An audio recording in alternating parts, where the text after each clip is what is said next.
ada yang nonton nih hari ini, yang mungkin merasa bahwa kamu nggak berharga, bahwa ngerasa dunia ini akan lebih baik kalau misalnya kamu nggak ada gitu. Pertama saya ingin berkata bahwa saya paham. Saya juga pernah sempat di sana.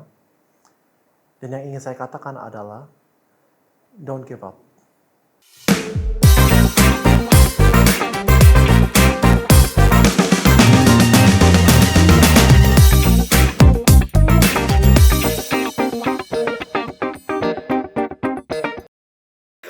Oke, nah sebagai orang awam kayak saya sendiri ya gitu ya, sejak kenal Sandi ini jadi lebih aware lagi soal mental health, bagaimana kita bisa membantu orang untuk menghindari ibaratnya aksi suicide atau bunuh diri gitu ya. Nah, kalau seandainya kita ada teman-teman gitu ya, yang datang ke kita, Mike, gue stres nih, Tosan, gue stres nih, gue ngerasa gue nggak oke segala macem. Kan sebagai orang awam, kadang-kadang kita takut ya, ucapan kita apa ya yang baik yang bisa membuat dia lebih curhat lagi, lebih enak dan lain sebagainya. Ada tips gak sih dari Dokter Sandi terkait hal ini? Karena setiap kita pasti ingin bantu, tapi kita juga takut salah ngomong. Iya, absolutely. Nah, ada beberapa tips dan beberapa hal yang bisa dilakukan. Tapi sebelum itu saya bisa sharing sedikit. Sebenarnya saya tahun lalu baru publish satu buku. Namanya Indonesian Mental Health First Aid. Yang khusus menangani isu ini. Bagaimana setiap daripada kita, terutama bagi yang orang awam, bisa membantu sesamanya tanpa takut salah. Nah, dan yang mau bisa komen di sini, nanti kita bagi. Bisa aja gue. Waduh. Karena mesti beli tuh. Terus mengapa saya tulis buku itu? Pertama, karena memang tadi kan kita bicarakan kita kekurangan psikolog dan psikiater. Betul. Terkadang mau ketemu psikolog harus nunggu 8 bulan. Itu nggak tahu kondisi teman kita udah seperti apa kan? Udah aut-autan. Iya. Nah, jadi itu bisa dicari di Kompas Gramedia dan aku bisa promo kenapa semua hasil buku itu buat research kok bukan buat aku sendiri. Nah, tapi apa yang kita bisa lakukan berapa tip? Pertama tadi udah sempat kita bicarakan, jangan kita cut. Kalau orang lagi cerita jangan pernah kita cut. Jangan pernah kita cut. Kedua, kita jangan pernah mengecilkan perasaan atau pikiran mereka. Bagi kita, ini terutama saya perhatikan orang tua sama anak ya. Namanya juga anak gitu. Of course ada beberapa pikiran yang mungkin tidak rasional atau logis. Tetapi kita jangan pernah mengecilkan. Yang kita harus komunikasikan secara verbal maupun non-verbal adalah I'm listening. Aku mendengar, aku acknowledge perasaan kamu. Apakah kita merasa benar atau salah itu urusan nanti. Yang penting pada saat itu saya mendengar, saya acknowledge, saya mengerti perasaan kamu gitu. Itu penting sekali. Dengan itu step pertama itu aja, itu udah sangat melegakan bagi orang yang curhat. Dengan mereka merasa didengar, mereka merasa di appreciate, mereka merasa di acknowledge aja, itu udah sangat-sangat membantu. Tetapi selain itu, apa yang kita jangan katakan?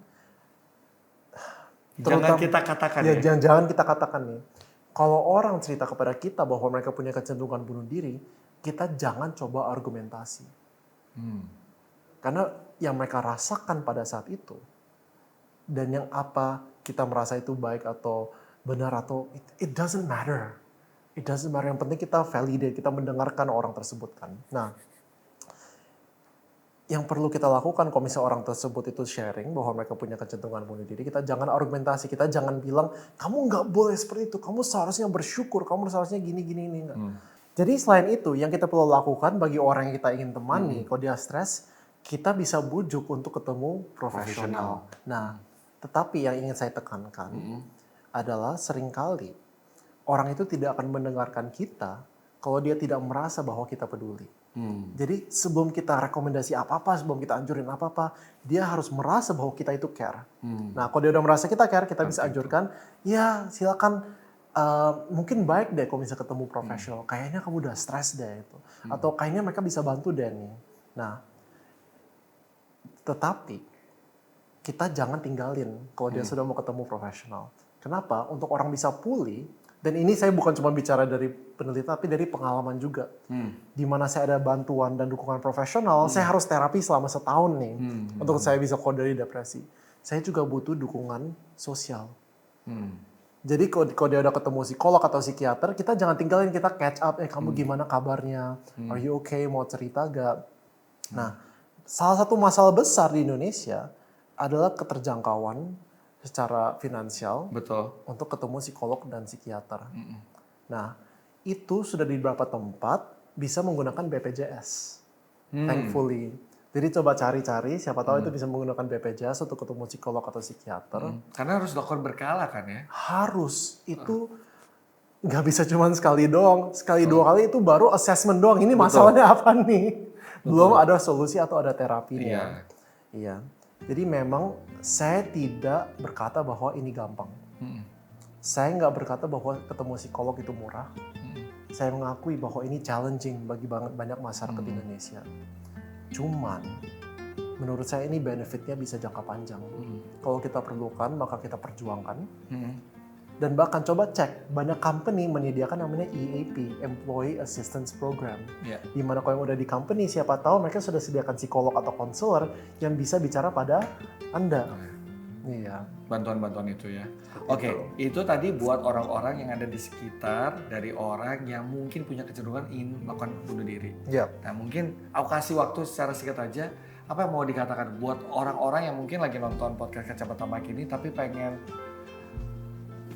terlintas, pengen melakukan suicide atau bunuh diri dan lain sebagainya. Mungkin, well, you want to say something? Sure. Mungkin ada yang nonton nih hari ini. Yang mungkin merasa bahwa kamu nggak berharga, bahwa ngerasa dunia ini akan lebih baik kalau misalnya kamu nggak ada gitu. Yang mungkin merasa kalau misalnya kamu bunuh diri, nggak ada yang bakal peduli kok. Pertama saya ingin berkata bahwa saya paham. Saya juga pernah sempat di sana. Dan yang ingin saya katakan adalah, don't give up. It gets better. Bertahan ini selalu, semua hal itu pasti berlalu. Saya pun sempat merasa bahwa ini nggak ada harapannya. Saya udah berapa kali berulang kali mau bunuh diri. Tapi saya adalah evidence, bukti bahwa it can get better. And I just wanna let you know bahwa meskipun we don't know you, that we love you, we care for you, we're praying for you, and take it day by day. Mantap. Semoga ini jadi penyemangat di minggu pertama 2023 ya. Yes. Top.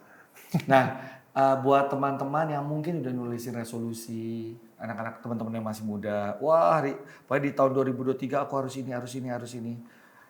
Tipsnya supaya kadang-kadang kan orang suka gitu ya, nulis terus nggak kesampaian, terus dipikirin, akhirnya stres, karena berujung yang lain-lain. Iya. Apa yang bisa disampaikan buat teman-teman yang seperti itu? Nah, biasanya Semangat gitu ya. Nah, yang sering kali terjadi, kita set resolusi, kita lakukan, dan kalau kita gagal sekali, kita langsung stop. Karena respon kita, biasanya kalau kita gagal mencapai satu goal adalah kita marahin diri sendiri. Kamu kok gini sih Sandy? Baru hari ketiga kamu langsung gagal gitu. Dengan kita mengata-katain diri sendiri, itu bukannya kita membangun diri sendiri, kita menjatuhkan diri sendiri. Betul. Setiap orang mencapai goal itu pasti ada jatuhnya. Orang lari maraton, meskipun pasti ada gagalnya, pasti ada jatuhnya, bangkit lagi, lari terus. Jadi jangan kita menyalahkan diri sendiri, nggak usah buang-buang waktu. Kalau kita gagal, besok hari yang baru, saya akan teruskan. Dengan kita persistensi, lama-lama yang kita set jadi goal, itu bisa tercapai. Nah, nggak ada lagi resolusi yang tidak tercoret. Nah, kan kita kalau terus kita ada persistensi, oh lama-lama udah dilakukan, sudah tercapai. Ya. Betul sekali. Wow, semoga menjadi penyemangat buat teman-teman ya, podcast Kacamata Mike. Nah, thank you so much Dr. Sandi buat waktunya. Semoga ini menginspirasi banyak orang di luar sana untuk lebih menjaga mental health mereka. Dan sebagai Presiden Asosiasi Pencegahan Bunuh Diri Indonesia, semoga semakin bisa mencerahkan banyak masyarakat Indonesia. Amin. Amin. Doa yang terbaik buat Dr. Sanderson Oni ya. Thank you so much Joy Live BSD sudah menyiapkan tempat ini. Jangan lupa nonton terus episode barunya setiap hari Sabtu. Dan jangan lupa subscribe, comment, share, and like. Bye-bye guys. Bye-bye.